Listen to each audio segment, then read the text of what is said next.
not the point at all. I get to sing sometimes. I sing in church. She taught. I actually taught music at two. And I got concert tickets. Yeah, not since high school.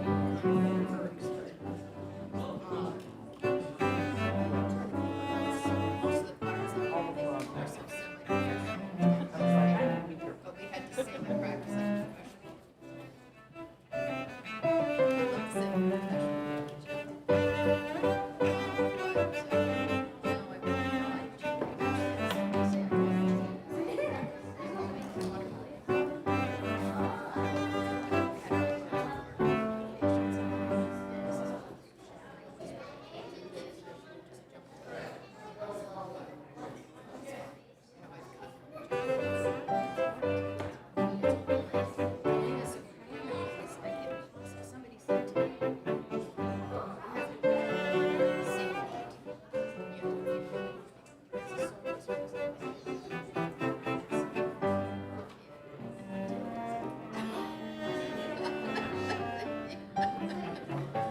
like thank you for asking. I was wondering because our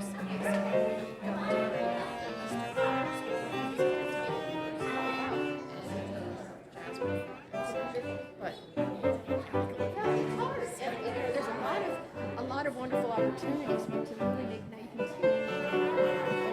My nephew did that as well. He teaches at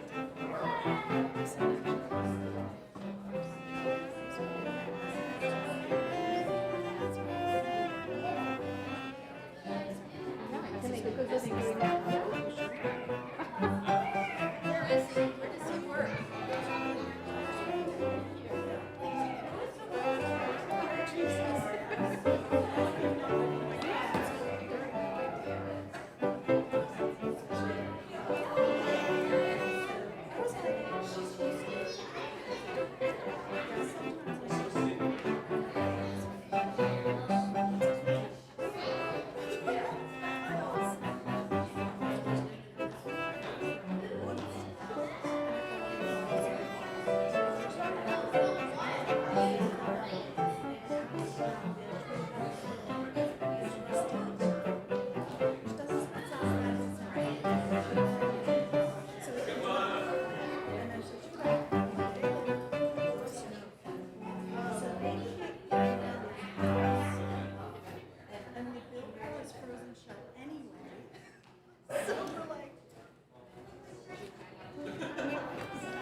Minutes. Yeah, yeah. So you might. Oh, stay.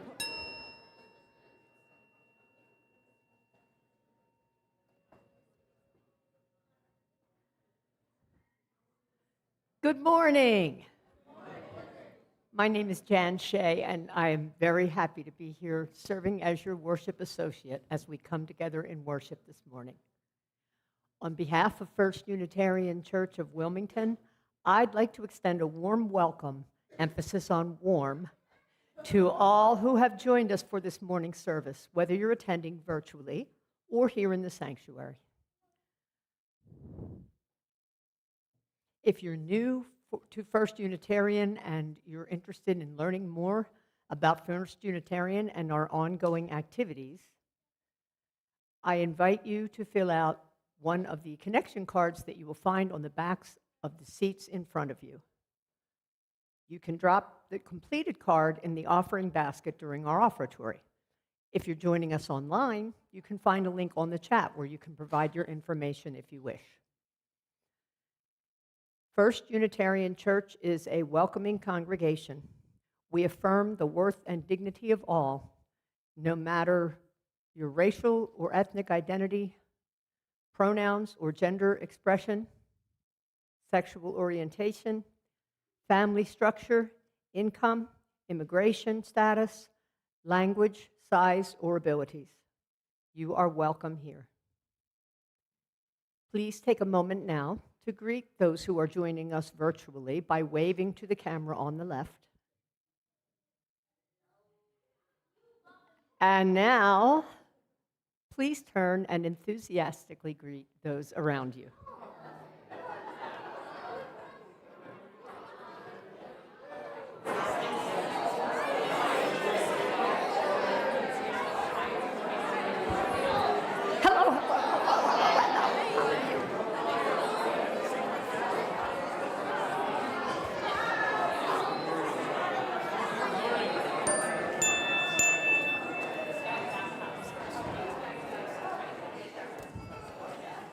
And now let us prepare our hearts and minds for worship.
So good morning.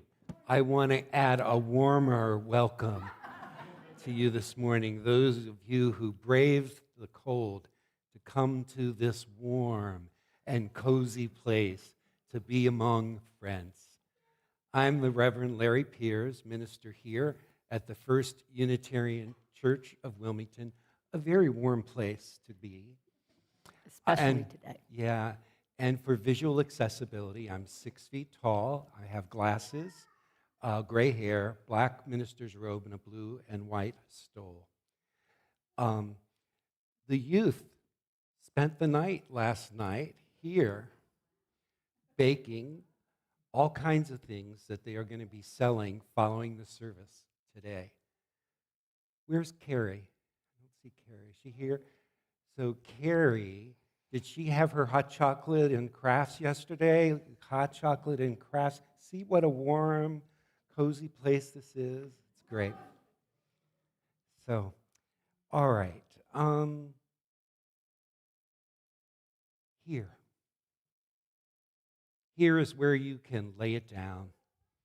Lay down all that you have carried, the weight of the world that has rounded your back, leaving you aching and exhausted. Here is where healing begins, where burdens are set down and alongside one another's, their magnitude does not seem as great. Here. Here is where the door is thrown open and the light can lift away the shadows and what was hidden can now be seen. Here is where you can rest, where nothing is expected, but that you bring all of who you are into the presence of the holy and of this loving community. Let us worship together.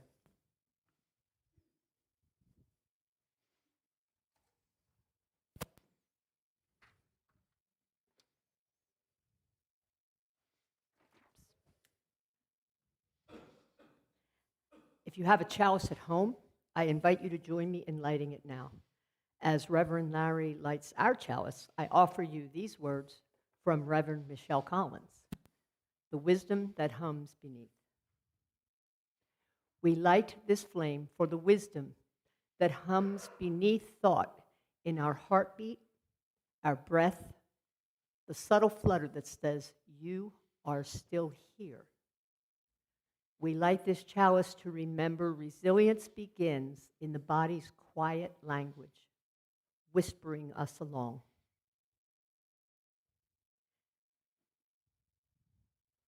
Please.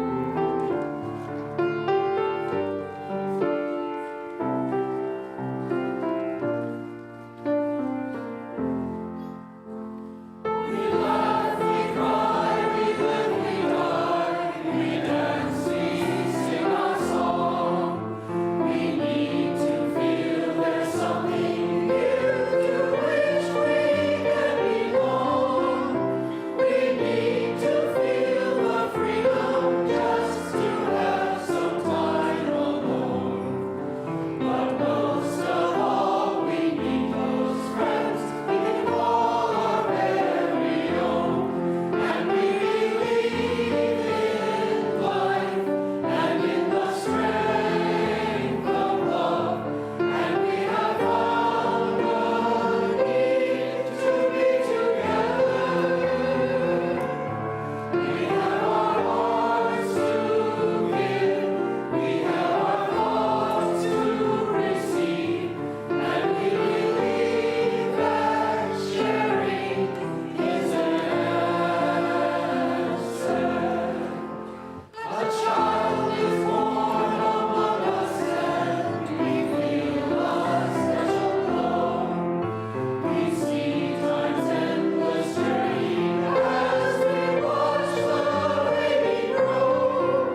join me in affirming our mission.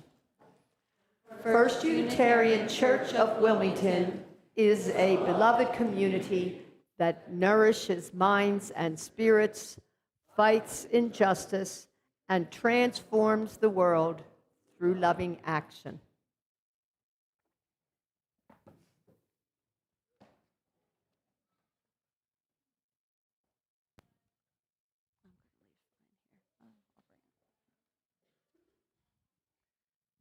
Today, we are talking about listening.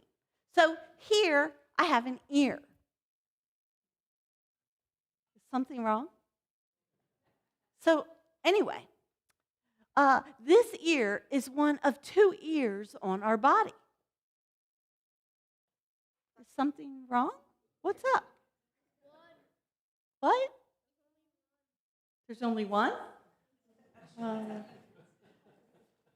It's not an ear, but the box says, it says very clearly it's an ear. The script says it's an ear. It fits on my head like an ear. It must be an ear. Isn't it an ear, Emoja? No, it isn't an ear. Oh my gosh, it's not an ear. It's a heart. But what does a heart have to do with deep listening? When you listen with your heart, you can find out how people feel. Part of deep listening is listening with our heart to hear another person truly and fully. It is one way to show compassion. I think it means really paying attention when a person is trying to tell you something. What did you say? I wasn't paying attention. That was what I was just talking about! What? Listening with your heart means really paying attention when a person is trying to tell you something. Mm-hmm. Listening with your heart means really paying attention when somebody is trying to tell you something. Mm-hmm. I give up. Wait. What did you say? Did you say that? Did you mean that listening with your heart means really paying attention when someone tells you something? Yes! Oh, I do that all the time. I'm really good at that. I hope that you work on listening with your heart a little harder. And now I invite you all to sing our children out and our youth. And if you will please wait for me at the door. Yes, that's where I leave it.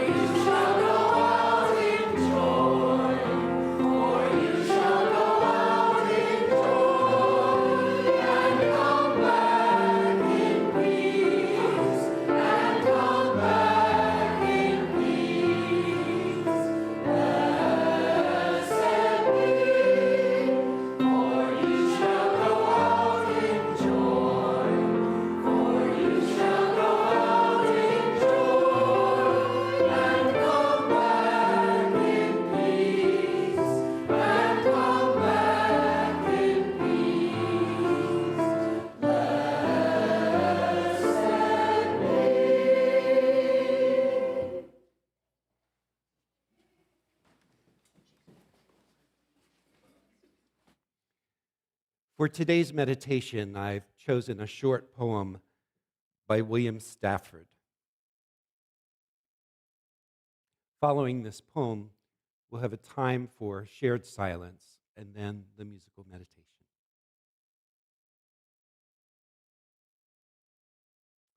Sometime when the river is ice, ask me mistakes I have made.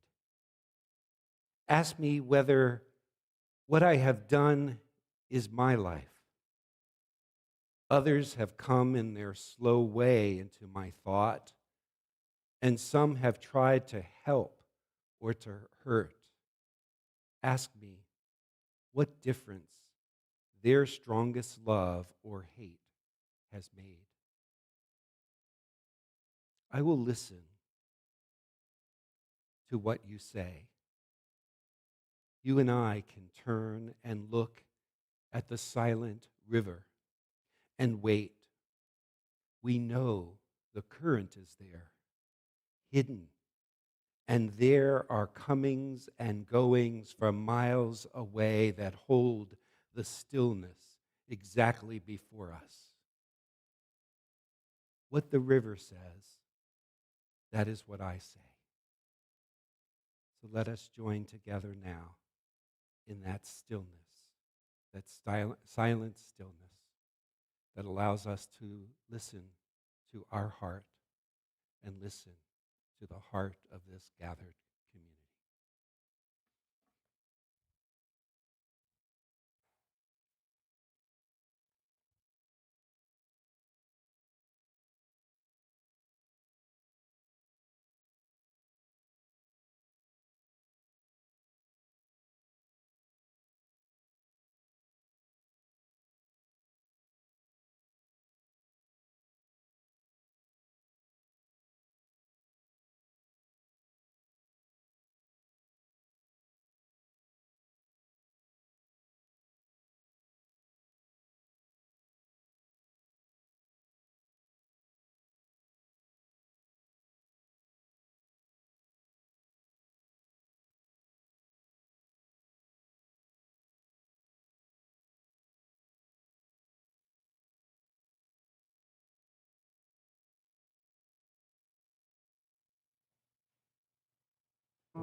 Thank you, Tracy.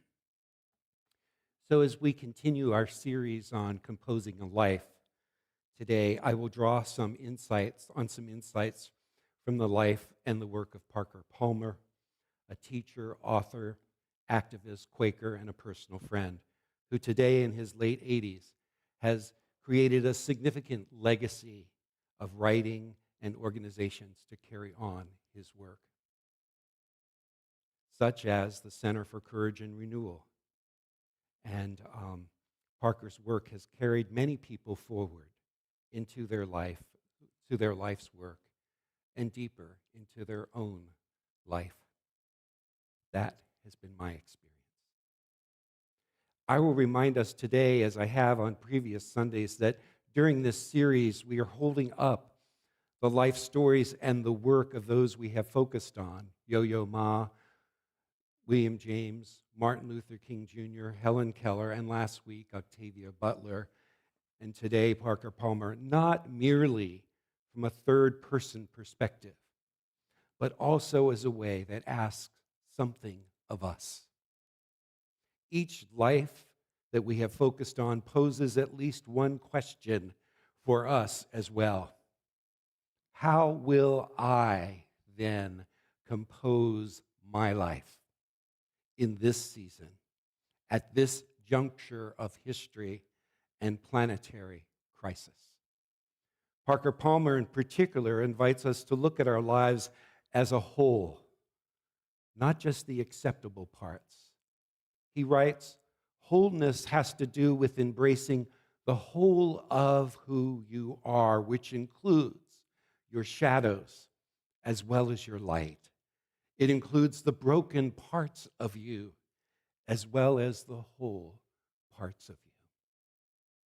He often uses his own life as a text in his short book, Let Your Life Speak, listening to the voice of vocation. He speaks about the trajectory of his own life through times when he felt driven and directed, as well as times when he was immobilized and yet gradually opened up to a new reality in his life, even through clinical depression. Parker devotes himself to a way of teaching and writing that shifts the conversation that is possible with one another, with ourselves, and with spirit, or our essential self. From the start, I need to let you know that Parker Palmer has had a significant influence on me, and so I must tell some of that story, not as a way to focus on myself, but as a way to hold up some generative themes that I believe have something to say to each of us. Particularly in the times in which we live, Parker Palmer speaks to us about the need to find an inner grounding and to listen to the inner teacher that is always available to us and to us through the lives and the wisdom of others. Palmer speaks to us about finding one's own calling and vocation and not merely wearing other people's faces. Palmer reminds us that there is a hidden wholeness that is always there, seeking to call forth in us what we may have neglected, put aside, or occasionally drew upon to create this life that is our life now. Palmer reminds us to deepen the conversation that can restore us. He recognizes the importance of small groups in his circles of trust that can help restore us and recover our own soul, the soul of our professions as teachers or doctors, lawyers, politicians, spouses, parents, clergy. And as he articulated, there are ways to also heal our democracy from the habits that continue to divide us and polarize us. I say of all of this to just set the context of what I will be drawing upon today. I can't cover all of Parker Palmer's contributions, but I can hold up slivers, glimmers, that I hope will shed some light on the path before us. I will start with Palmer's guidance on bringing the soul back into our lives, our professions, and our institutions. Obviously, some people have baggage around the word soul, thinking of it as something woo-woo. Looking to see Kate, there you are. Woo-woo or esoteric, or a concept that they left behind when they became serious about real life and slanted themselves towards one capacity of our humanity, our rationality.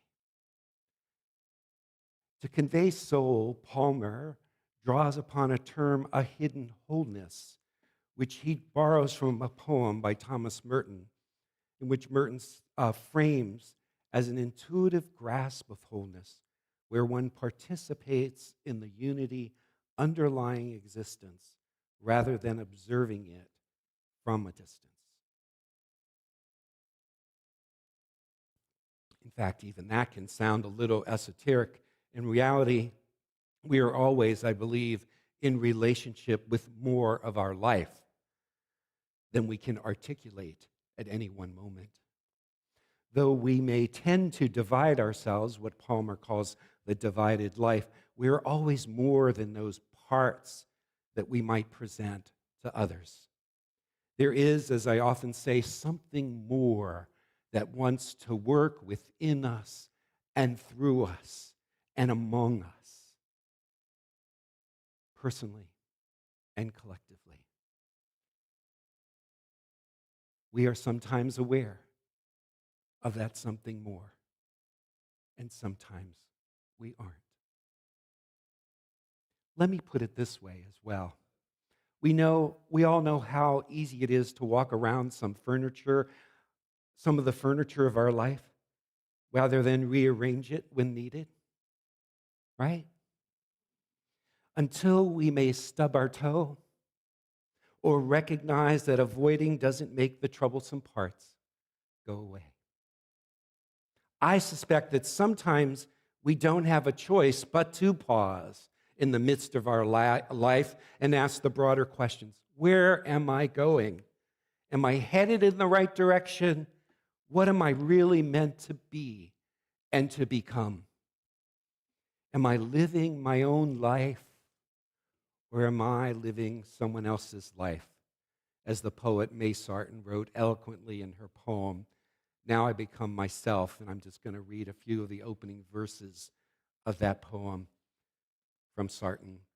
Now I become myself. It's taken time, many years and places. I have been dissolved and shaken, worn other people's faces, run madly as if time were there, terribly old, crying a warning, hurry, you will be dead before. What? Before you reach the morning, or the end of the poem is clear, or love safe in a walled city?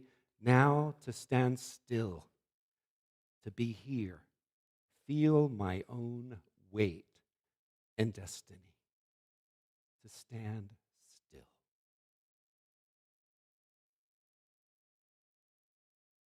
To be here, to feel my own weight and destiny. All of that is counter to a culture that bombards us beyond any semblance of stillness. A stillness that I believe is our natural birthright. All of this is counter to a culture or society that oftentimes tries to lure us rapidly beyond the here towards the what next.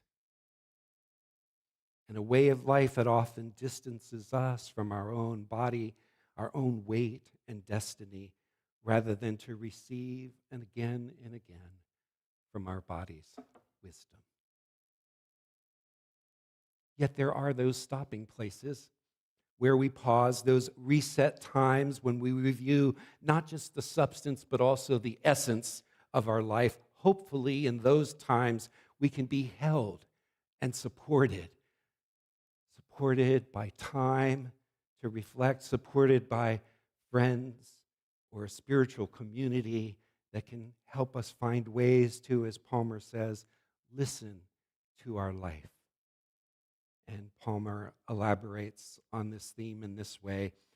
Before you tell your life what you need to do with it, listen for what it intends to do with you. Before you tell your life what truths and values you have decided to live up to, let your life tell you what truths you embody, what values you represent.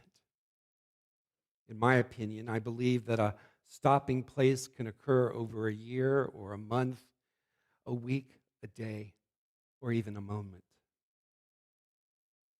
Whenever we ask the question, where am I going? Am I headed in the right direction? A stopping place can occur because of unanticipated or anticipated events, because of events that we wanted or the unwanted life events. The death of a loved one, the loss of a job, a new season of life, a loss of a relationship, an illness, a country in crisis. During these times, we may do some reassessing of our life and our life direction and ask these questions that Palmer poses in his book, Let Your Life Speak. Not just the question, who am I? But the question also, whose am I? For the sake of what am I living my life? For the sake of whom am I living this life? A stopping place can occur at a time when we just seem to run out of steam and we wonder how or why we will move on.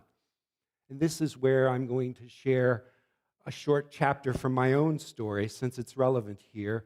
I share this as an illustration and as a way to let you know of my personal connection to Palmer's work. This chapter I'm going to describe briefly should have the subheading, Running Out of Steam. It occurred between my junior and my senior year of college. I had not anticipated it. But if you already recall that my favorite children's story was The Little Engine That Could, you can imagine that in this chapter, the little engine is beginning to chug a little slower, and the conductor, that part of me that was observing my life close up, wondered, where am I going? Where is all of this headed? I was running out of steam. You see, since age 16, when my mother had died, I had pushed myself to move forward, to keep moving forward, to live deliberately and intensely, to make something of this life that was mine. You can imagine that the circumstances meant that I was a very serious, perhaps too serious, adolescent. I've made up for that, I think, a little since then. You can imagine that I had a sense of life as a gift and not a given.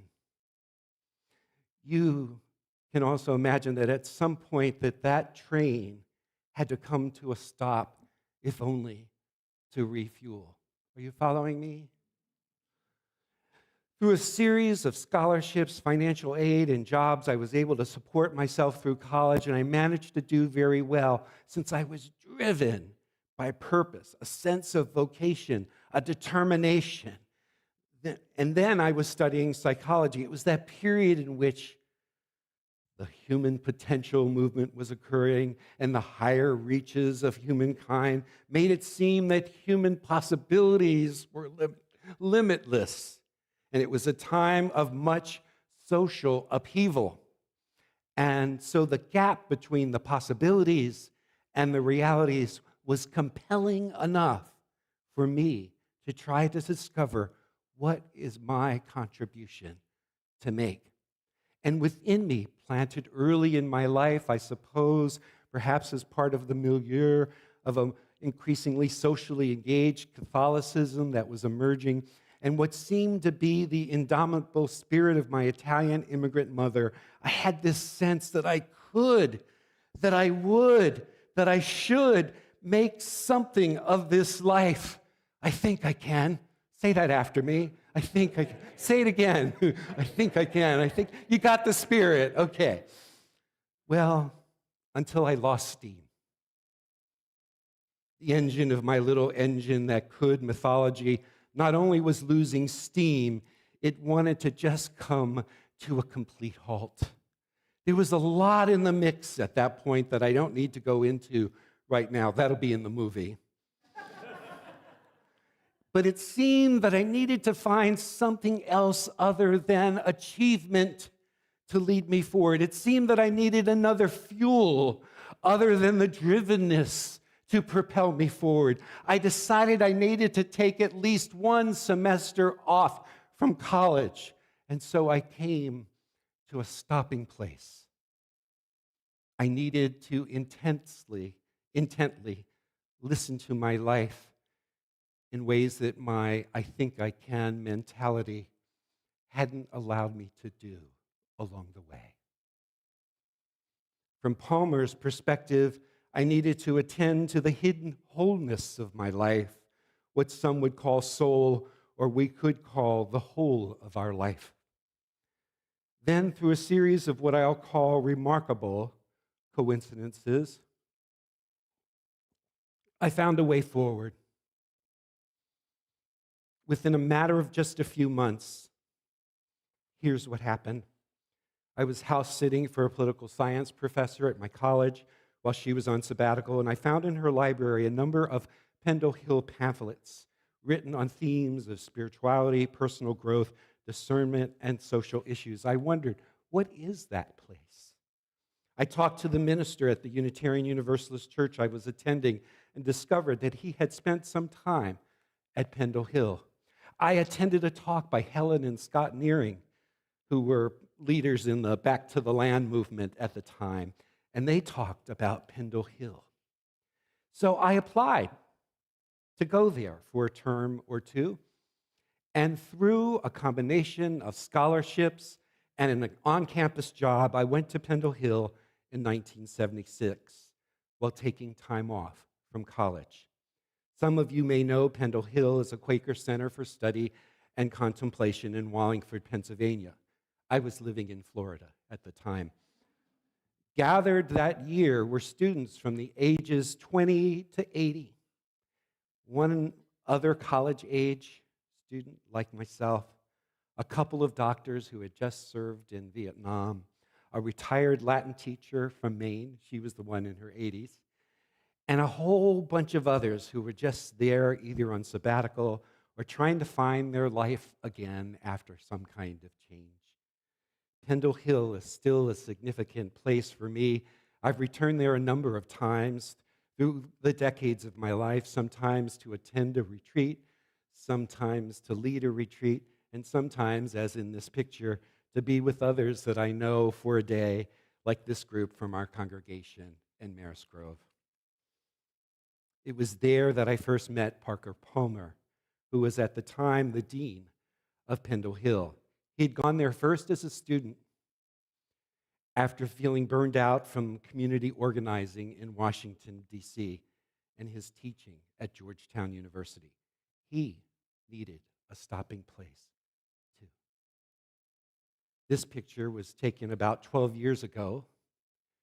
At the time that I met him, he had been in his role as a dean for a few years and was exploring some ways of teaching and creating learning environments that invited me into experience that I have sought in many ways to recreate in some of my own teaching in seminaries, retreats, and congregations over the years. Palmer has expanded on his philosophy and process over the years, most notably in his book, The Courage to Teach. And early on, he was just beginning to articulate, when I knew him, the practices and ideas of what he was calling a meeting for learning, inspired by that quote from Martin Buber, "All real living is meeting." So I'll quote briefly from Parker Palmer here about a meeting for learning. A meeting for learning is in the first place, the genuine encounter between persons, meeting in the literal sense. In conventional classrooms, the focus is on the isolated self. The teacher addresses the individual student, treating him or her as a receptacle, to be filled with knowledge. But in a meeting for learning, the individual is always in relationship, and knowledge emerges in dialogue. It is not only what the student hears, but what the student says back that counts. Here, learning happens between persons and not simply within the learner. Beyond the concept of this meeting for learning approach, I had actual experiences of the approach that during that time at Pendle Hill that invited me into deeper dialogue, connection with the inner teacher, always there to guide us, and a respectful and engaging encounter with heart as much as mine. You see, when I had arrived at Pendle Hill, I'd been an undergraduate student in the psychology of the time, where behavioral approaches and experimental psychology were held at a higher, more serious standard than the emerging humanistic psychology. It was at Pendle Hill that I allowed myself to take my first poetry class. It was there that spirituality became spiritual practice and not merely ennobling ideas. I wonder who I would be today if I had not had that experience during that critical time in my own life. Do you ever wonder that sometimes about yourself? Who would I be if this hadn't happened? Say yes or no or something. Yeah, okay. Well, this is my experience. I call it my hinge moment in my life. It was there that I began to appreciate the role of the soul. Sounds nice, doesn't it? There's that word again, in ways that felt more explicit than esoteric. Parker Palmer's life and mine have intersected a number of times during those years since Pendle Hill. Sometimes intentionally when I would take a workshop in the Circle of Trust method in order to experience and facilitate these, and sometimes surprisingly when he was the theme speaker at a conference of trustee leadership educators, which I was doing at the time. Most of my encounters with him have been through his writing, and here are just a few of his books, some of which I've already mentioned. His books, The Courage to Teach and To Know as We Are Known, Education as a Spiritual Journey, carried forward some of what he was only beginning to articulate and experiment with that meeting for learning when I was a student at Pendle Hill. These books helped determine the course of my own work as I decided to not only prepare and receive fellowship as a parish ministry in the UUA, but also to do additional coursework in preparation to be a minister of religious education within the Unitarian Universalist Association. Sometime, somehow, some way for me, a minister in a congregation without also being a minister of education didn't seem complete to me. Of course, a lot of my friends will tell you I'm always adding on things, so they wouldn't be surprised. But for me, it felt more of a completion of what my sense of vocation was.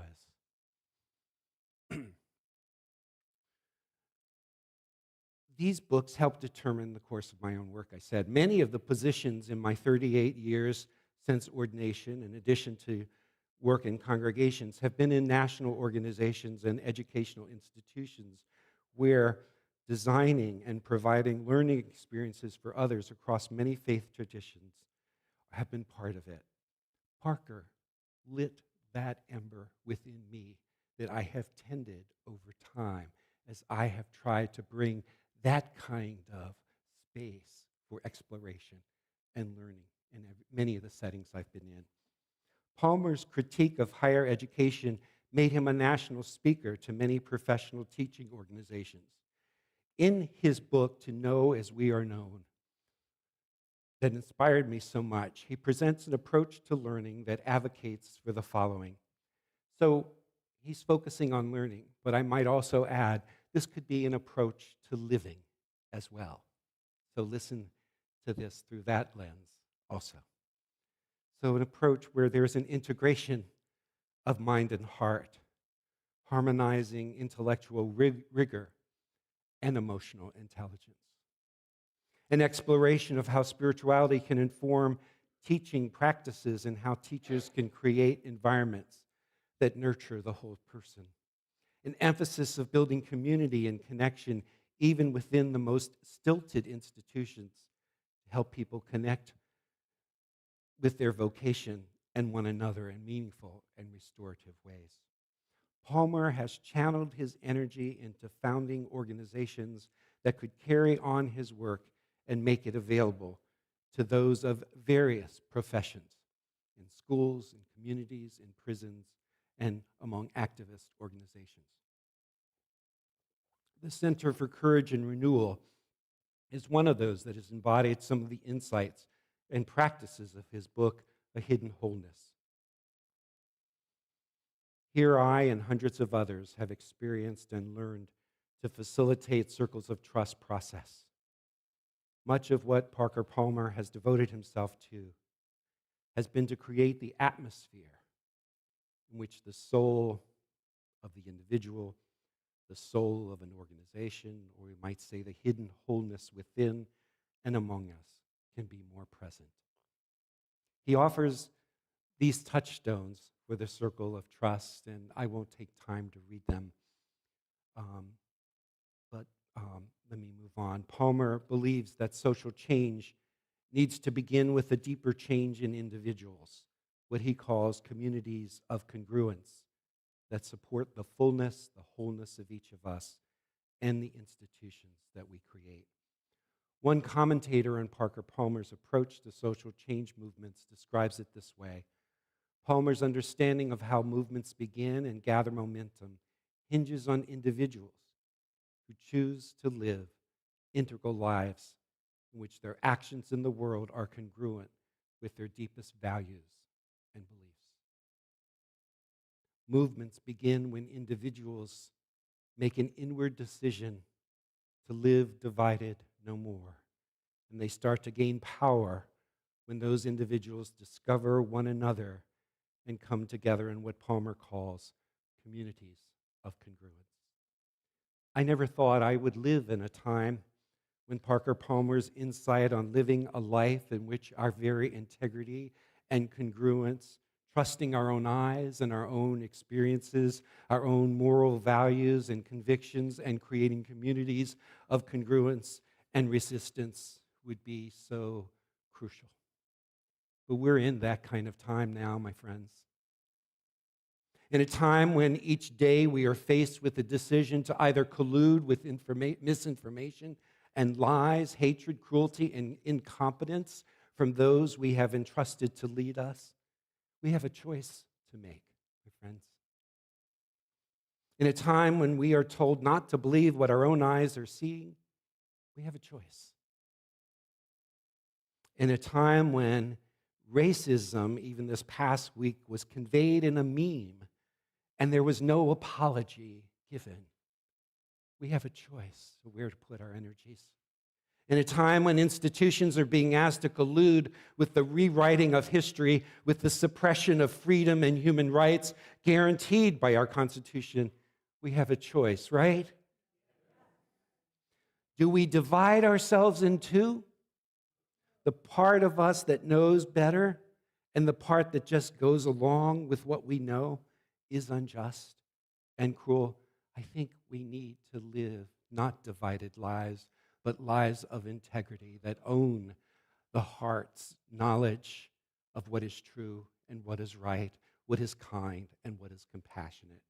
My friends, we need places like this congregation, to take our work more seriously than ever. My friends, in times like this, we need to focus on what really matters to the sustaining of our own spirits and the furthering of our Unitarian Universalist vocation to uphold democracy as the best way to utilize and realize human potentiality and to resist tyranny of mind, spirit, or body. This is our time to rise up with the force of our ancestors, our Unitarian Universalist ancestors, and to feel that force propelling us and moving within us and directing us. This is not a time to merely study and admire the great people of the past. This is a time for each of us, for us as a congregation, to compose our lives anew in response to a world that is calling for us forward in dramatically new ways, that is asking us, who are we? What do we want to be? Whose are we? What values do we want to embody again and again? What is the world that we want to create? So this is a time for us to take up the song and to carry it on.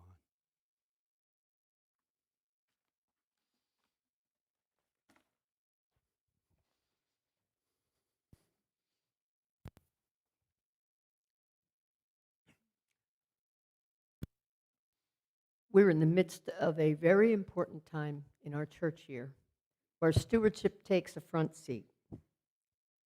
As you're considering your commitment for the upcoming church year, please also keep in mind that our weekly offering collection is a crucial component in supporting the work of First U and the associated expenses such as an unexpectedly high heating bill. As ushers collect today's offering, you will see on the screen above me or on your screen at home the 4 ways that you can give to First Unitarian Church. Your generous donations are received in gratitude. Please join me now in dedicating our offering to the work of this congregation, which is weaving a tapestry of love and action. We dedicate our lives and these our offerings.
Thank you. That was wonderful.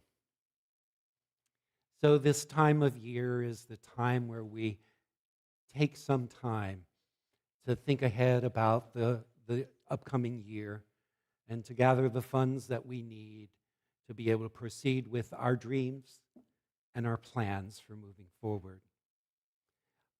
With the help of Hannah, our Yohei, our business administrator, and Susan Chakala and Linda Sanders, who's feeling a little under the weather today, and myself, we have begun to organize our stewardship campaign for this year. The theme is Take Up the Song, Carry It On.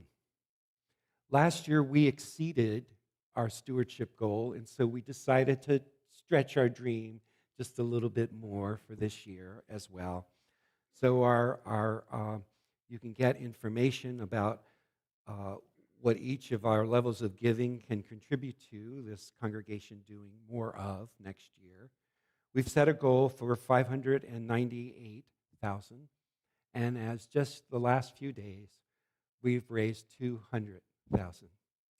So we're about a third of the way there. Let's give ourselves a hand. And speaking to us today via video, one of our stewardship videos, is Gianni. Take up the song, carry it on, till all the world joins in to sing. Hello everyone, Gianni Majorano here, proud donor of First Unitarian Church of Wilmington, and I donate to the church for a number of reasons. First of all, I truly find our congregation and organization to be one of Delaware's best kept secrets, really with all the programs that we have. I think it's fantastic to support. You really can't go anywhere in the state to see all the different kinds of things that have positive initiatives.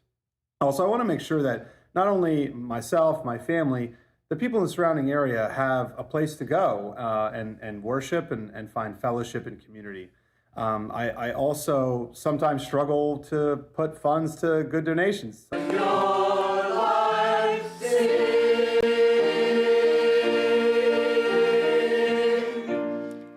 And now we will sing together our theme song, Take Up the Song, rise in body or spirit as we join together in singing this song with the help of the choir as well.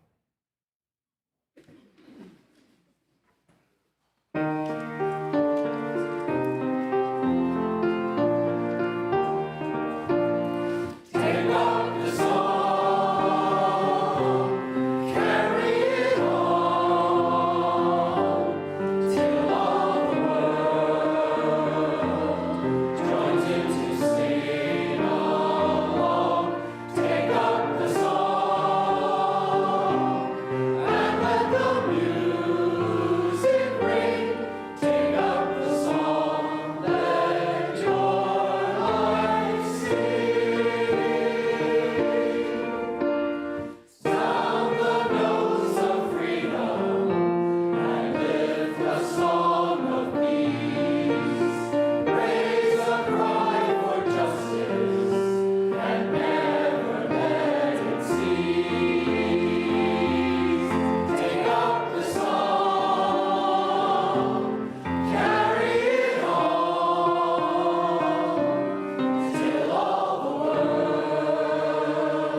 We'll extinguish the chalice and have our benediction. Tracy, maybe we'll just sing one verse of the last song. If you have a chalice at home, I invite you to extinguish it now as I offer these words from Joel Miller. Let our lives be a prayer that waters dry souls, mends broken hearts, refuses to be terrorized, seeks this world's beauty, and carries us through its storms. Did you have something? Oh, just a few quick announcements. The youth bake sale is taking place in the parish hall. This is a time to put aside any New Year's resolutions you might have made and support our youth in their programming. I made a mistake in the e-news that went out this week, and I know that you all read it very attentively. The new member welcoming is Sunday, March 15th, so it's that date. And then the stewardship table will be in the fellowship hall, in the parish hall. You can find out more. You can even make your pledge there now in the next few weeks. And then one other announcement is that Michael Morton Widener is spearheading a group for gardening and groundskeeping. Don't you want to be part of that? And he's going to be at a table in the social hall after the service to answer any questions, to get your contact information if you'd like to volunteer. And those of you who are joining us from home, there's an email contact in the weekly e-news for you to reach Michael as well. This is an easy way to consider giving your time and your service. There's no minimum time requirement, and there's flexibility with your volunteer service. So our benediction from Theodore Parker: be ours a religion, which like sunshine goes everywhere, its temple all space, its shrine the good heart, its creed all truth, its ritual works of love, its profession of faith, divine living. We'll do our closing hymn. We're only going to sing one verse so that we can enjoy some baked goods.